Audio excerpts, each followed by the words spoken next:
Sveicināti, mīļie! Šoreiz par situāciju, kad mums ir izgadījies nonākt kādā strupceļā. Varbūt pagaidām vēl netik daudzi, bet tuvākajā laikā ļoti daudzi cilvēki nonāks spēcīgā strupceļa stāvoklī un situācijā, un kad, liksies, ka dzīvē gals klātu, bet nē. Tā sajūta būs ļoti spēcīga, ka dzīvē gals klāt, bet kaut kādā veidā, ja jūsu iepriekšējā pieredzē jau noteikti ir bijušas šādas strupceļu sajūtas, jūs atceraties, ka kaut kādā veidā kaut kas ir tomēr sakustējies, izkustējies un viss ir itēja savu gaidu un vēl labāk nekā pirms tam. Bet vai mums obligāti šis strupceļš ir jāsagaida? Varbūt tās, ka mēs varam negaidīt varbūt tik ilgi, kamēr dzīve mūs izkustina. Varbūt mēs varam paši sevi kustināt. Tā teikt, iekonomēt laiku un resursus un arī kaut kāds zaudējums. Un es saku, ka var negaidīt. Tad, kad mums šī strupceļa sajūta ir, tad, kad mēs jau jūtam, jā, tagad mēs esam strupceļā, ir ļoti daudz, ko mēs varam darīt. Negaidot, kamēr mums dzīve uzmetīs ķieģeli uz galvas vai, es nezinu, kaut kādus pārdesmit miljonus kādā maciņā nometīs mums no stārķa knābja, lai izkrīt. Tā teikt, humānā palīdzība. Līdz tam var gadīties, dažreiz gadās, ka jāgaida ir dikti ilgi, vairāki gadi.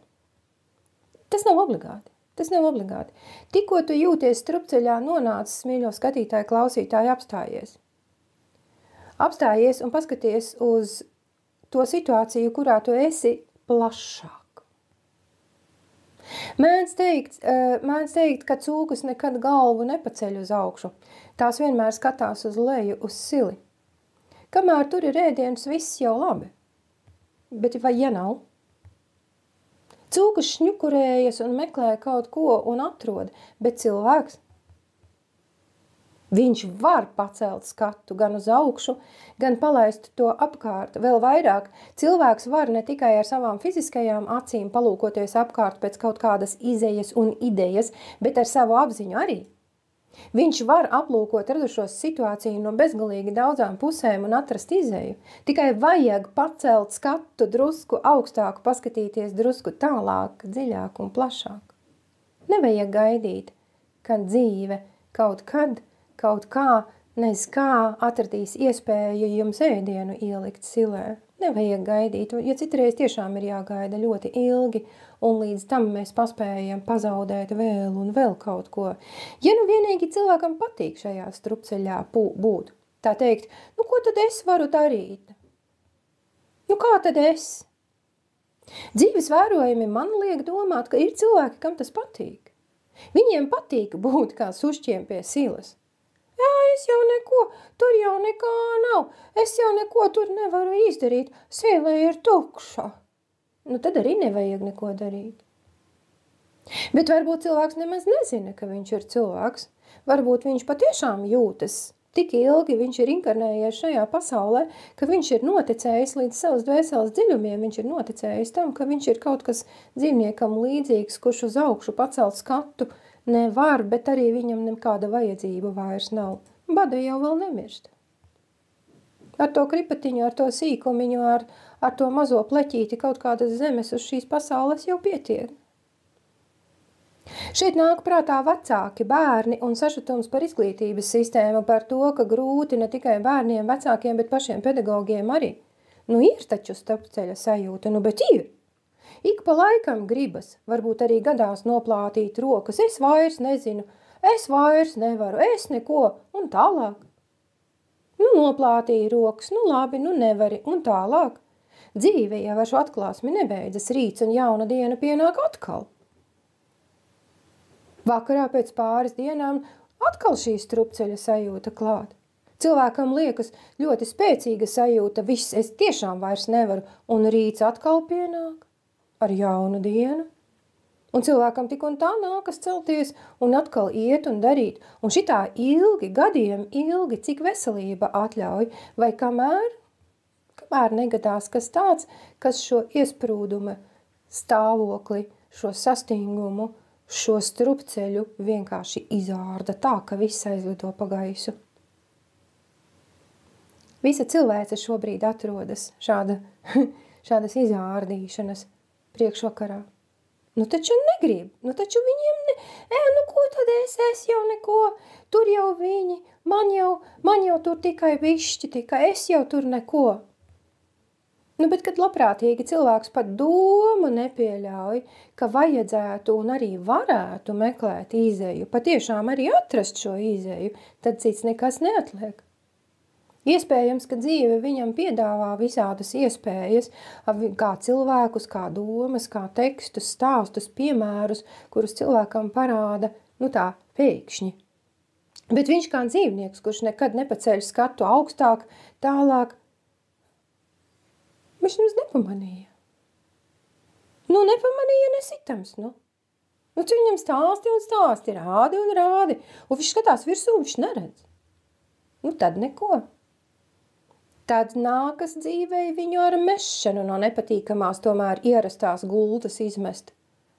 Čīkstošu tomēr krēslu, kā no dibena apakšas izraut, lai cilvēks gāžas, lai veļas, lai veidojas tieša saķere ar zemi. Tā gan cilvēks pamana, tā viņš ir nikns. Viņš ir šausmīgi nikns. Un tad viņš citreiz arī raud. Beidzot pamodies savā bērnišķīgajā sāpē un sašutumā. Kā man un mums un kā viņi? Nu varētu mēģināt celties atkal augšā, kad kaut kas izārdīts fiziski. Parasti tad ir kaut kas izārdīts fiziski tādā mērā, ka atjaunot vairs nevar. Bet uzbūvēt no jauna gan var. Ja vien cilvēks kaut drusku paceļ savu skatu augstāk, ļauj sev palūkoties uz lietām dziļāk un plašāk. Kā es šādā situācijā vispār nonācu? Man kāds to gultu vai krēslu no dibena apakšas izrāva, vai es savā miegā un savā vaimanāšanā un bezspēcībā pati no turienes izkritu? Kas arī varētu gadīties, vai ne? Var gadīties, ka cilvēkam rodas kaut kāds azarts, kaut kāds radīšanas prieks. Tomēr cilvēks izvēlas, bieži vien viņš izvēlas kristies un celt,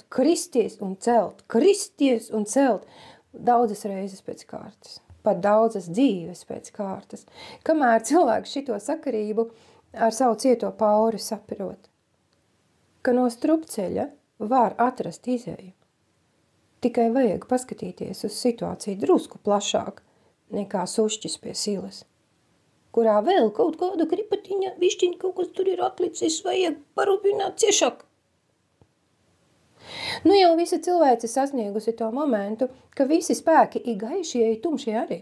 Katrs no savas puses ar saviem resursiem mēģinās to sirds aklumu un kurlumu kaut kā sakustināt.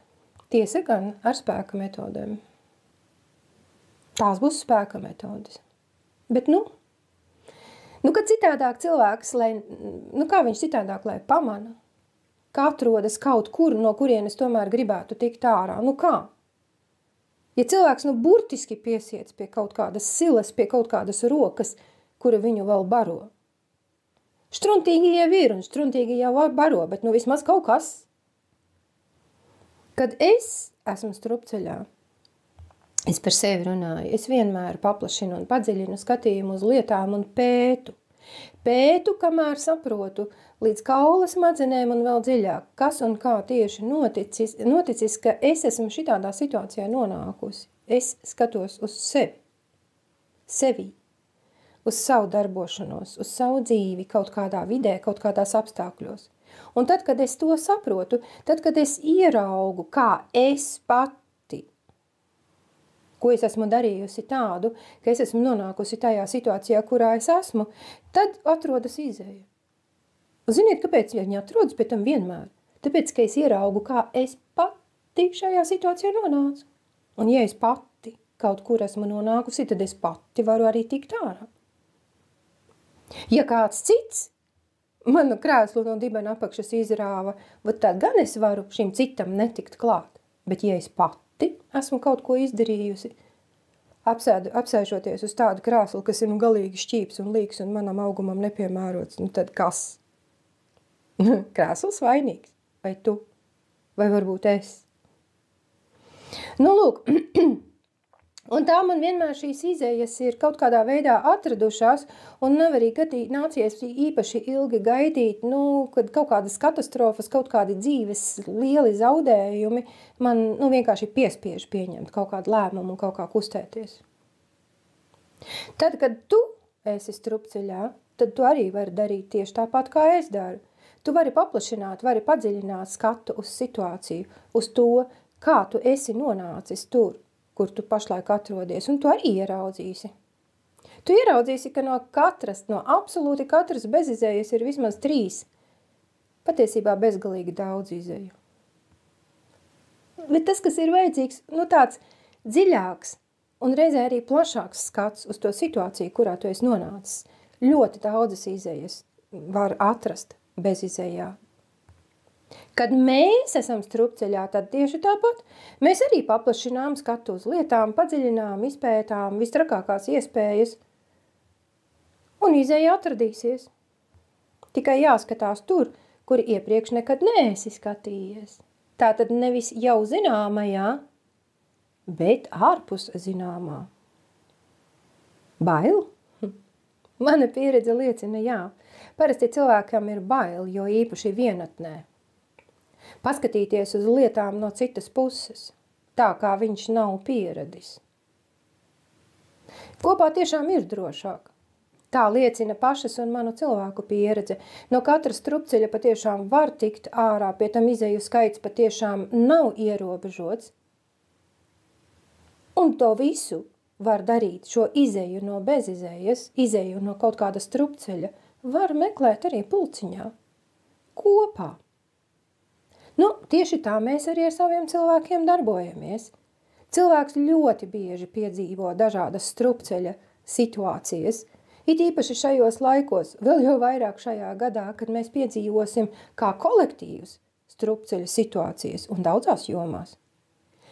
Agrāk vai vēlāk mēs vai nu samierināsimies ar kārtējiem zaudējumiem, tātad sansāras noteikumu tur ietvaros, un atkal mūs kāds piekāsīs, apkrāps, nodarīs pāri, vai nu mēs beidzot sapratīsim, ka mums ir tā iespēja pacelt skatienu augstāk no silas un paskatīties uz to situāciju, kurā mēs atrodamies, drusku no citas puses.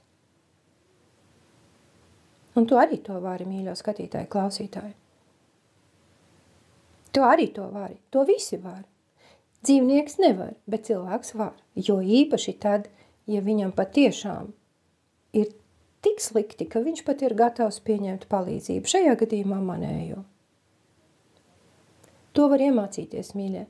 To var iemācīties, paskatīties uz sevi, paskatīties uz savu, varbūt kaut kādu sarežģītu, grūtu situāciju no citas puses, lai ieraudzītu izeju. Un izeja vienmēr ir kaut kur turpat blakus. Ja vien tu kaut drusciņ paskaties mazlietiņ uz vienu pusi, mazlietiņ uz otru pusi, mazlietiņ dziļāk, bišķiņ uzdrošināties. Un var atrast ļoti daudzas izejas. Un tās ir tādas izejas, kas tev atkal dod prieku, atkal dod dzīves prieku, atkal dod interesi un, kas ir pats interesantākais, arī enerģiju. Ot tā. Pagaidām tā.